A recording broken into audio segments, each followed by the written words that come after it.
50 ఏళ్ల తర్వాత పనిచేయకు, ఎందుకంటే డబ్బు నిన్ను నీకు తెలియనివ్వదు. సమయాన్ని తెలివిగా వెచ్చించు, అప్పుడు నువ్వు ఎదుగుతావు. ప్రతి రాష్ట్రానికి పునాది యువత, విద్యే. కోపం ఎప్పుడూ కారణం లేకుండా రాదు, కానీ ఆ కారణం చాలా అరుదుగా మంచిదై ఉంటుంది. జీవించటం అనేది ప్రపంచంలోనే అత్యంత అరుదైన విషయం. చాలామంది బతికుంటారు అంతే. ఈరోజు కష్టమైనదే రేపు ఇంకా అధ్వానంగా ఉంటుంది, కానీ ఎల్లుండి వెలుగు వచ్చి తీరుతుంది. అందుకే ఎప్పుడూ వదులుకోకు.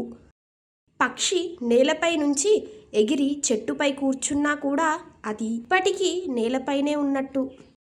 ప్రాణ నష్టం ఒక క్షణం దుఃఖాన్ని కలిగిస్తుంది, కానీ అవమానం జీవితాంతం ప్రతిరోజు దుఃఖాన్ని కలిగిస్తుంది. నీకు జీవితంపై ప్రేముంటే సమయం వృధా చేయకు, ఎందుకంటే జీవితం సమయంతోనే రూపొందబడింది. నువ్వు కోరుకునే ప్రపంచాన్ని గెలుచుకోవచ్చు. అది ఉంది, అది నిజమైనదే, అది సాధ్యమే, అది నీదే.